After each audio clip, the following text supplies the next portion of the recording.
जीवन की बात चैनल में आपका स्वागत है। आज हम आपको एक ऐसी कथा सुनाने जा रहे हैं जो केवल एक कहानी नहीं बल्कि स्वयं काल का रहस्य है। यह है महाकाल का प्रचंड रूप काल भैरव की कथा। इस वीडियो को अंत तक देखें क्योंकि इसमें छिपा है समय, शक्ति और संहार का सबसे बड़ा रहस्य। सृष्टि की आरंभिक रात्रि थी। देवगण, ऋषिगण, सिद्धगण सभी मौन थे। ब्रह्मा, विष्णु और महेश त्रिमूर्ति होकर भी एक ऐसे रहस्य को लेकर चिंतित थे जिसे कोई भी जान नहीं पाया था। ब्रह्मा जी ने सृष्टि रच दी थी, विष्णु पालन कर रहे थे और शिव, वे तप में लीन थे, सृष्टि से परे, परम में लीन। किंतु अहंकार नाम का विष जब स्वयं ब्रह्मा में प्रस्फुटित हुआ तो सृष्टि की गति कांप उठी।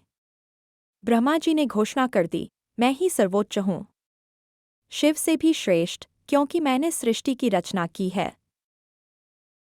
विष्णु जी ने उन्हें रोका, कहा, हे ब्रह्मा, यह बात उचित नहीं। शिव आदिपुरुष हैं, वे अनादि, अनंत हैं। उनके बिना कुछ भी संभव नहीं। परंतु ब्रह्मा नहीं माने।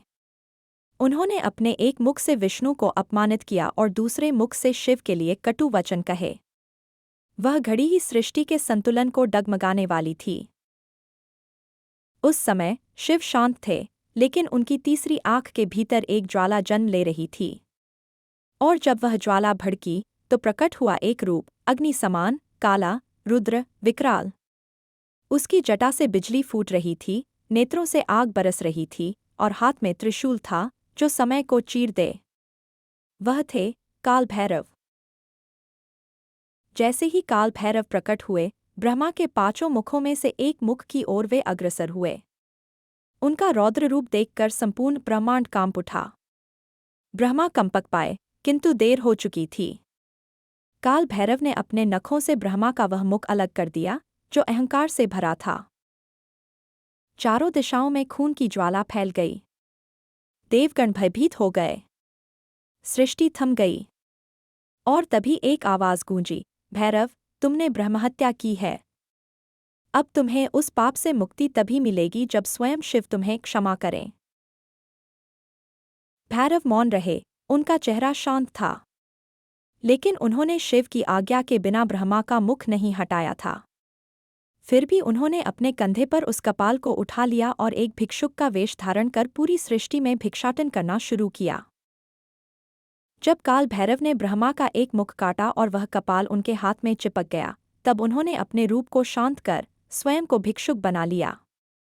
उनका वस्त्र मृगचर्म था, केश बिखरे हुए, हाथ में कपाल और त्रिशूल, शरीर पर विभूति, ऐसा दृश्य जिसे देखकर साक्षात मृत्यु भी कांप उठे।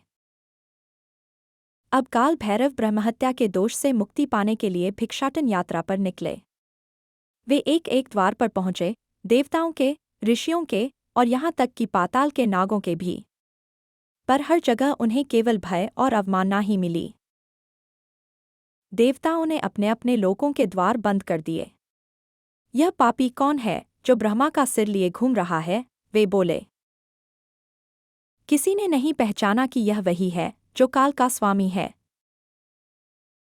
जब भैरव वनों से होते हुए एक अज्ञात दिशा में बढ़े तो उन्हें एक वृद्ध स्त्री मिली। वह एक तपस्विनी थी जिसने वर्षों से व्रत रखे थे और सत्य के मार्ग पर थी। उसने बिना डरे उन्हें भिक्षा दी। जैसे ही उसने अन्न उनके कपाल में डाला, वह कपाल और हाथ से चिपका ही रहा, टस से मस न हुआ। भैरव मुस्कराए। वृद्धा बोली, हे देव, यह पाप का कपाल नहीं, यह संसार के अभिमान का बोझ है। यह तभी हटेगा जब आप उस भूमि पर पहुंचेंगे जहां स्वयं शिव का आदेश है। भैरव आगे बढ़े, हिमालयों की ऊंचाइयों से लेकर दक्षिण के पर्वतों तक समस्त तीर्थों में घूमे। उन्होंने केदार, बद्री, सोमेश्वर और रामेश्वर के मंदिरों में भिक्षा मांगी, पर कहीं भी कपाल नहीं गिरा। आखिरकार वे पहुंचे काशी, महादेव की नगरी। वहां का वातावरण भिन्न था, हर श्वास में महाकाल का नाम था। और जैसे ही भैरव ने वहां पहला कदम रखा, कपाल उनके हाथ से गिर पड़ा। आकाश से आवाज आई, हे काल भैरव, तुमने अहंकार का सिर काटा है, न कि ब्रह्मा का। तुम काल हो, न्याय के प्रतीक हो। काशी तुम्हारी कर्मभूमि है। यही तुम्हारा निवास होगा और यहाँ कोई भी मृत्यु को प्राप्त होगा, वह तुम्हारे संरक्षण में मोक्ष को प्राप्त करेगा। भैरव ने काशी को देखा और वहीं स्थिर हो गए। उन्हें शिव ने आदेश दिया, हे भैरव, अब तुम इस नगरी के रक्षक हो।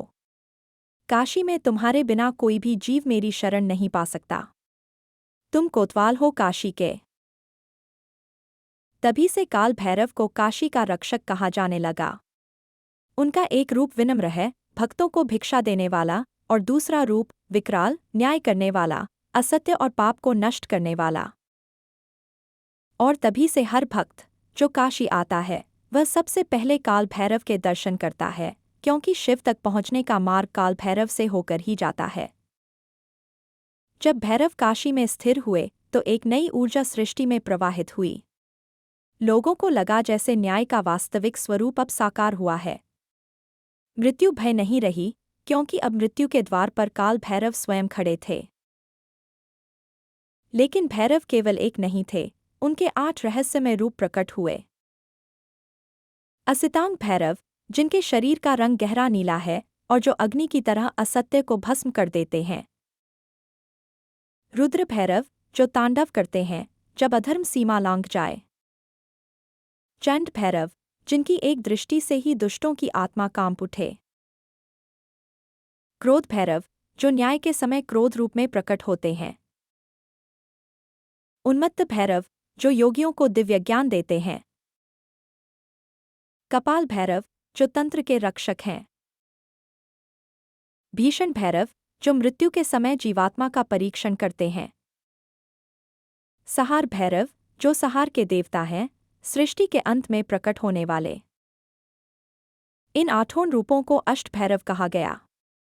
हर रूप एक दिशा में विराजमान हुआ और काशी को उनके संरक्षण में सौंप दिया गया। रहस्य यहीं खत्म नहीं होता। एक समय एक महान असुर, विकटासुर, ने संकल्प लिया कि वह काशी को जीतकर शिव को कैद करेगा। वह तंत्र और माया में निपुण था। उसने हजारों बलिदान किए और काल भैरव को चुनौती दी। भैरव मुस्कराए और उनके अष्टरूप एकाकार होकर प्रकट हुए, महाभैरव के रूप में। आकाश कांप उठा, दिशाएं डोल गईं और काल स्वयं ठहर गया। विकटासुर उनके सामने खड़ा भी न हो पाया, वह जल गया केवल उनके विकराल दृष्टि से। काशी के लोग भय और आश्चर्य में थे, पर भैरव बोले, जहाँ धर्म है वहाँ भय नहीं, जहाँ पाप है वहाँ काल खड़ा है। और मैं वही काल हूँ। तभी से यह परंपरा चली कि जो भी काशी जाता है पहले काल भैरव के मंदिर जाता है। वहां से ही उसकी यात्रा मोक्ष की शुरू होती है। और आज भी जब कोई अंतिम सांस लेता है, यदि वह काशी में है तो काल भैरव उसका मार्ग प्रशस्त करते हैं। वे ही पूछते हैं, क्या तुमने धर्म से जीवन जिया? क्या तुमने किसी का अकारण अहित नहीं किया? और तभी आत्मा को शिव के पास प्रवेश मिलता है। अगर आपको यह कथा पसंद आई तो जीवन की बात को जरूर सब्सक्राइब करें। ऐसी ही कहानियों के लिए जुड़े रहें।